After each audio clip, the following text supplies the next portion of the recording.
We have officially entered the void. Dun dun dun. Dramatic music. What is the void? It is the last 8 weeks of the year. Pretty much Halloween hits, and then it's like this free fall of countless events and travel and food and drinks everywhere. And this just like general attitude of like, well, it's the holidays. I don't need to try anymore. And there could be also the emotional toll of being around family or not being around them. There's just like a lot of different things that are happening the last 8 weeks of the year. So I wanted to make a whole podcast about this so you don't get sucked into the pits and the depths of the void. You might see it, you might dip your toe in it, you're going to be in it because it's here.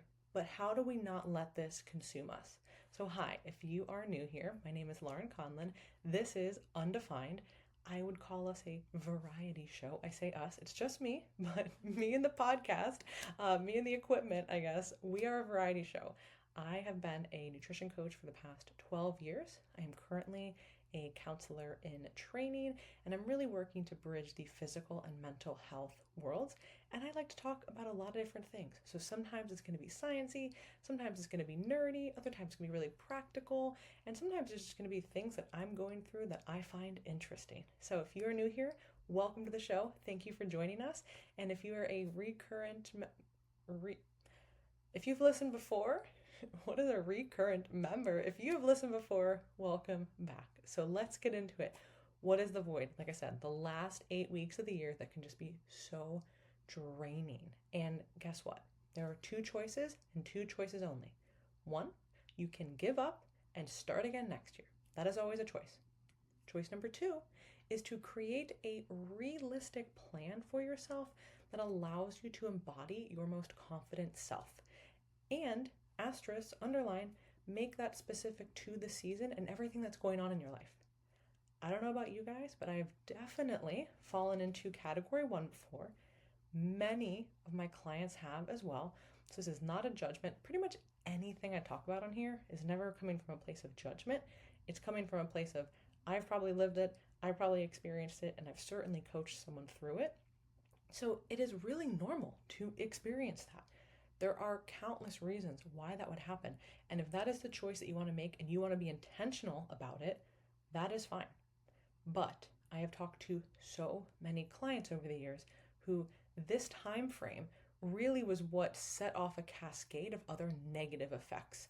Like the last 8 weeks of the year, kind of just that mental space of saying, I'm just giving up, and the weight creeps in and you stop doing things that you want to do, and then January comes and you don't really recognize yourself and you feel really low in confidence. That is not how we want to start off the year. So what can we do? And if you are part of number two, if you're wanting to create a realistic plan for yourself that is specific to you, keep listening. So first, you're going to want to look at the dimensions or the pillars that are important to you. And I'm going to give a couple examples because while we are a variety show, we are still talking about certain topics in terms of like physical and mental health. So some dimensions or pillars that could be really important could be nutrition would be one of them, movement or training, mindset slash growth slash personal development, work related goals, something like that.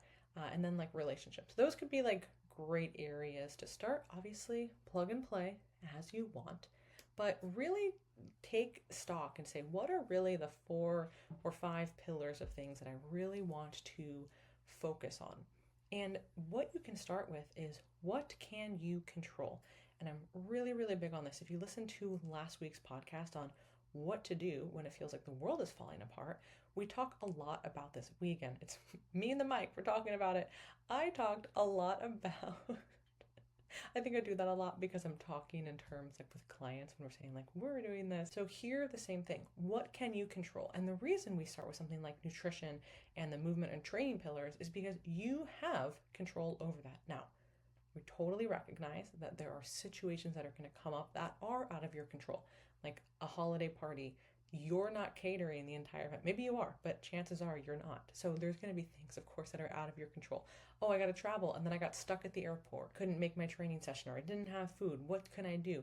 So certainly there are situations that are out of your control, but still, even in those moments, you are making choices on what you are eating and what you're not eating. So first, Start always there. And when it comes to things like mindset, growth, personal development, relationships, friendships, family, all of that, there are less things you can control when there's more people involved, but you can still focus on how am I showing up. And when I work with clients, we call this non-negotiables.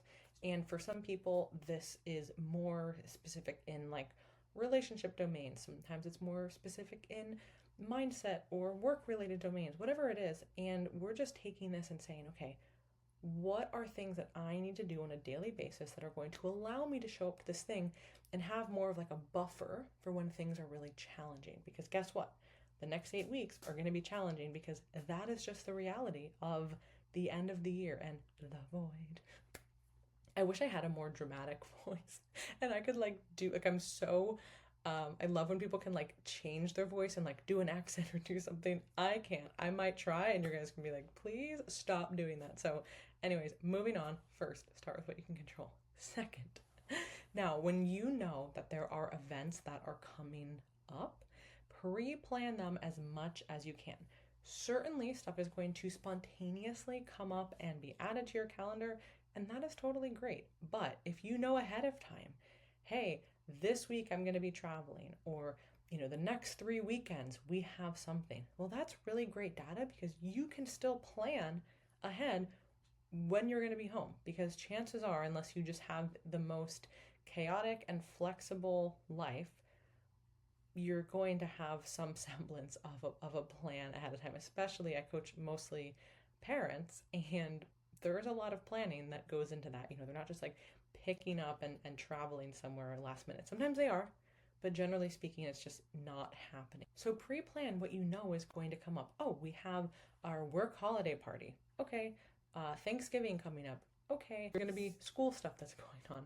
There is going to be different things that you're going to have, Friendsgiving, family here, going all over. What if you have, blended families might have to travel. So whatever it is, you have a better idea to say, okay, I'm going to be gone this many days this week, or I have these things coming up. Probably not going to bank on training that day. Okay, makes sense. Why don't I front load what I need to earlier in the week? And that seems really small and like, oh my gosh, who cares? Here's why we care, because it's going to be Friday and you're going to realize you've done half of a fucking workout, and then you're like, oh, well, I guess I'll just start again next week. Another sound effect. That is why we want to plan some of these things. And I say this from experience. We have all the best intentions in the world. Yeah, I'm going to do that later. No, you're not. No, you're not. You know you're not. So let's dial this in. Get out the calendar, get out the planner. I'm literally going to show mine. That's what I was hitting. Not sure why I want to show this, but get out your paper calendar if you want, or Google Calendar. So dramatic. Also, if you guys need a great planner, here's my focus hat is falling off. Paper and Plan Co. Fantastic planner. Shout out to Emily. What I love about this is the daily planner. And let me show a month I haven't written on. I guess if you guys are only listening, you're going to be like, what is actually happening right now?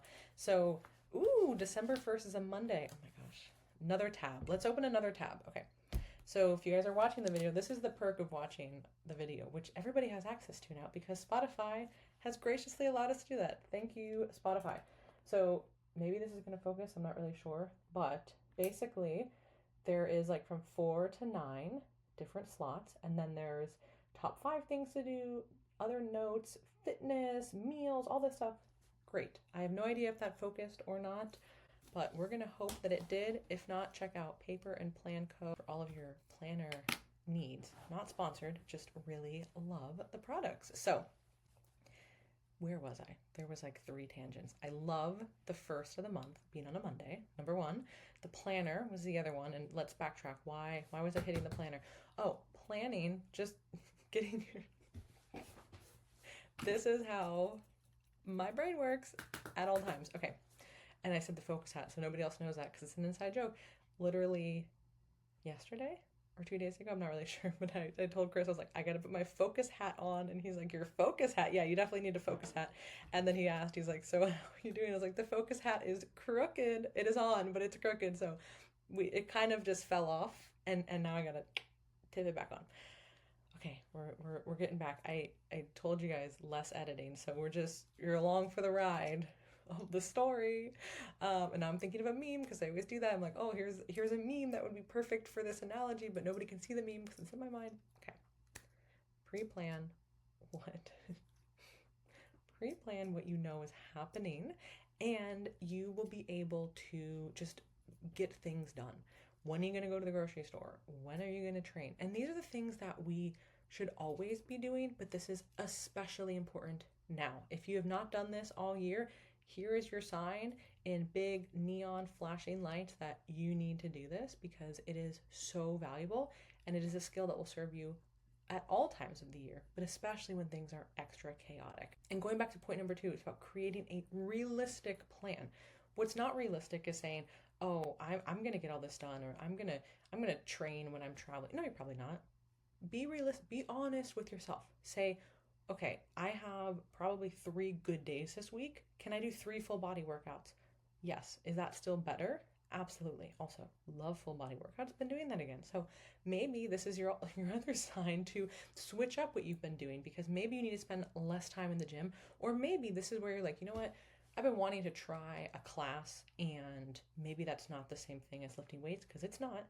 But if that's going to get you into the gym because you got to sign up for it and you got to get your ass there at 6 or 7 in the morning, and you've told a friend or whatever it is, okay, maybe just do that for right now, because that's going to be better than not doing anything. Okay, you guys got the point. Next would be developing a plan for events and travel when it comes to food and drinks. And this is something that I work on a lot with clients, and we create kind of like specific plans that are still very flexible, but we go into it with an idea of saying, okay, like loosely, this is what we're going to be doing. And of course, if it's a multi-day event or traveling, that's very different than like a night out. But the same principles here apply. And this is where it needs to be really specific to you, because some clients, it would be silly if I were to say, okay, let's set a drink amount that you're probably going to try to aim. And they're like, I don't drink. Well, that would be a waste of our time. But a client who maybe struggles with, once they have a certain amount of drinks, then they have a certain amount of food, and it's like a whole free for all. Well, that's going to be maybe the most important piece of this puzzle and our plan that we're putting together. So again, this is gonna take some honesty on your end to say, what are the things that I've historically struggled with, and how can I, create something that's going to allow me to feel good about my choices and still enjoy myself. And this is really where working with someone can absolutely help you, because it is going to take all of the different considerations into effect. And guess what? If you try something, like say you're listening to this podcast and this weekend an event comes up and you're like, you know what? I'm going to take this advice. I'm going to pre-plan something, and I'm going to say, I'm going to do this earlier in the day, and I'm going to try to aim to, eat this way when I'm there and not do this and have this many drinks roughly, a range. And maybe you try it and it fails miserably. Okay, well now you can go back and say what worked, what didn't, how can I make adjustments? So don't think just because you've set something up that it has to be set in stone. And it can also change. It might change based on the event. If you're at a work event, you're probably not going to be getting hammered. I mean, maybe you are, but wouldn't probably recommend that. So maybe the alcohol thing isn't really an issue. But if you, every time you go home for Thanksgiving, you drink too much and your family gets in a huge blowout argument, and then you binge eat that night, well, maybe we need to focus on setting a limit there. So different situations, different contexts are going to require different plans. But try something and then review what worked and what didn't, and make those important adjustments. And lastly, you do want to examine the emotional toll of family gatherings or the lack thereof. And this is going to be very different across every person listening. Some clients that I work with don't see their families at all. Others have a fantastic family life. Others see their family, but it's pretty rocky. So it's going to be different for each person. And this is where taking a look beforehand can really, really help, because it doesn't take the stress away. It doesn't take the toll of the situation away, but it can ease expectations of yourself and of other people. And generally speaking, what I found for the most part is that our expectations are what end up hurting us the most. If you have a rocky relationship with someone and you have an expectation that things are going to be different than they really are, that is going to lead you potentially to disappointment. More likely than not, going to lead to disappointment. Doesn't mean that that rocky relationship can't change. It 1000% can. But you have to go in with realistic expectations of what is likely going to happen so that you're not disappointed and upset and maybe lash out emotionally and create even more issues. But one thing that comes up a lot, especially with clients who are on a health and fitness journey, is maybe they're starting to eat differently, maybe they're starting to look different, and people in their lives, whether friends they haven't seen in a long time or family members, might start making comments, might start asking things. And let's be honest, when somebody is asking you, like, hey, what have you been doing, in a positive way or in a complimentary way, there's really no issue. You talk about it, it's great, we move on. What do most people ask about? Hey, these friends were pressuring me to do X even though I didn't want to. How do I handle this situation? Hey, my aunt was making rude comments to me, or has made rude comments to me every year at Thanksgiving dinner. What should I do? And this is really hard. There is no easy way around this, but this also goes back to expectations. So first, I always tell clients, just go in with positive intentions. If someone is asking you a question, whether they are trying to be mean or not, we don't know what it is. We don't know that intention. So we can go in, and if they're asking about why we're doing something, simply explain your reason and your why behind your choices. Hey, I decided to do this for myself because of this. I decided to try this or not do this because of that. And explaining the positives of what you've experienced from that. Hey, I've actually been eating like this, dropped 20 pounds, my blood work's improved, my energy's higher, I can focus at work, I'm sleeping really good, I'm feeling super confident. Amazing. And you're sharing the why behind it and the positive things. Here's the second part though, where you have to have no expectations of their response. You could say the most positive thing in the world. I've been doing this. These are all the amazing things that have been happening. You're not saying that they need to do that. None of those things. And guess what can still happen? Someone can still be rude to you. Someone can still have an asshole remark for you right then or throughout the whole night. That is where the expectation has to be removed. All you can do is say what you're doing, why you're doing it, how it's positively impacted you, and then let it go. They might be rude, they might badger you. Okay, you just gotta let that roll. And I totally get that is easier said than done, and it does take practice, but I have found that more times than not, most people are receptive when you present it in that way. If somebody's asking you, hey, why are you eating like that? And then you just start verbally attacking them about all the things that you've changed and what they need to do. Of course, not setting that up for a great response. But if somebody asks you, even if they ask you kind of in like a snotty negative connotation, and you just come back and say, here's why I'm doing this, here are the positive things I've experienced, nothing about them, nothing about anything else, just you, and then just let it go, it is likely going to go over better than anticipated. And if not, oh well, it's not the end of the world. It is not their life. It is your life. It is what you are choosing to do or not do. Because oftentimes it's not just what you're choosing to do, it's what you are giving up or limiting. And that is where people can really struggle because they're used to a certain version of you. But that's where you just kind of have to be like, okay, and field any questions and try to not take it personally, because usually it's not a personal attack. Normally it's just someone saying something because they're reacting, and probably 2 days later or 2 minutes later they've forgotten about it. That is one of the most common situations that I find with clients, but of course there are tons more nuanced things that I'm working on with individuals, especially with the emotional toll with family and holidays and just everything that's involved there. But I really hope you guys enjoyed this podcast. I always say that. I hope you enjoyed it. If you're listening, hopefully it was good. I gotta find a better exit, because my intros are usually never good. They're getting a little better, but the outros are just horrible. So yes, hope you liked it. If you have any questions, as always, please feel free to drop them either in the comments below, or there is an anonymous Google link that you can fill out with as much information, because I'd really love to do like, and I can never think of the name, but like a hotline, when somebody calls in, like a call show, when somebody's like, here's a question, and then I answer it. I'd love to just like read it and be like, so and so said this, but I don't know who you are because it's anonymous.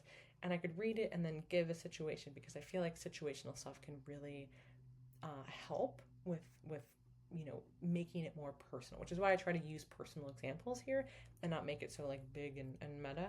But yeah, let me know if you guys want more on this topic. And hey, let's survive the void together. We can do it. It is a challenge. The last 8 weeks are a whirlwind, but we're not going to get sucked in this year. Okay, this is everybody's promise. We're not going to do it.